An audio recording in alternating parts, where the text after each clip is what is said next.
Hello mga bes, finally nga may karapatan na akong magsabi ng stop the car. I said stop the car. Huy, tara na agad sa aking kwento na medyo may kwenta. Hello mga bes, this is your Reclamado Bestie Chopper. The day before nga ng big day ay may binili ngang rosaryo na maliit si mami ko't may paglalagyan daw yan siya. Kinabukasan naman ay napakaaga nilang gumising. As usual, syempre almusal ni mami ko yung asarin na po ng ganyan. Kung hanapin niyo si Bakay Kanayan nga siya, umagong umaga, ilaruan agad ng binabanatan. Umalis nga sila ng maaga at binalikan lang kami. Pumunta nga daw sila saglit sa bangko. Nag-almusal na din kami kaso nga lang itong si Bakay Kanayan kulang ata yung kinain at parang ako ang gustong sunod na kainin. Daddy, tulungan mo ko dito. Tentik ka ba kang nakakatakot ka para kang zombie? Ang sutil nga ni Daddy dahil binaba ako kaya ayan at nagbugbuga na naman kami. Ang next na nangyari ay binihisan kami ni Bakay Kang at may pupuntahan daw kami. Abay may Juja forms ang outfit ko kaya sure ako hindi ako dadalhin sa vet. Diyan na nga kami bumaba sa Kia Pasig. Nagtapat na din sa amin ni Mamit Daddy na kukuha na nga daw kami ng aming pinakaunang bagong sasakyan. Napabalik na naman ako sa nakaraan. Hindi na kami magkukommute sa bus at hindi na ako magtitiis pagkasya yung sarili ko sa pet carrier. Hindi na rin ako patagong ilalabas ni Mami tapos papapasukin niya ako kasi baka magalit yung konduktor. Hindi ko din makakalimutan ang turbulence nga sa Tri-C na humamba na malunod sa hangin, naging basang sisiw pag uulan or mangambang maging sisig kapag masyadong mainit sa daan. Huy, hindi na rin malulungkot si Mami ko lalo na pag minalas kami sa booking at pagpasok namin ng kotse walang aircon kasi pinatay ng driver o kaya naman masyadong masungit. Pero ang pinaka-iniisip ko talaga dyan ay meron akong karapatan magsabi ng stop the car.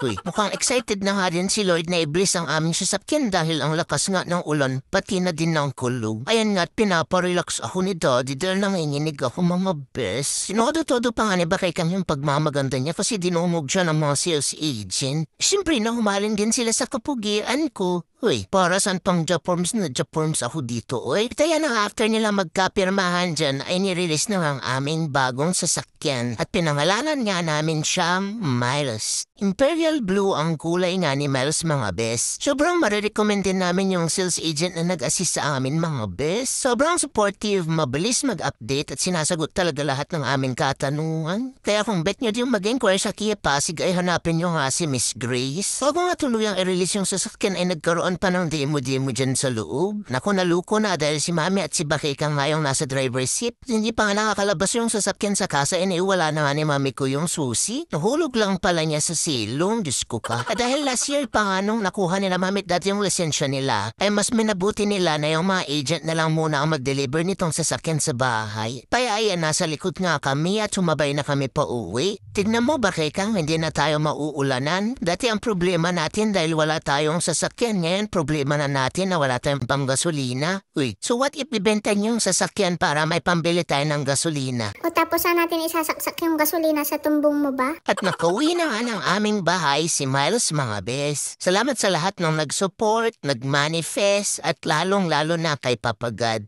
Kaya naman, ingat kayo lagi and spread positivity.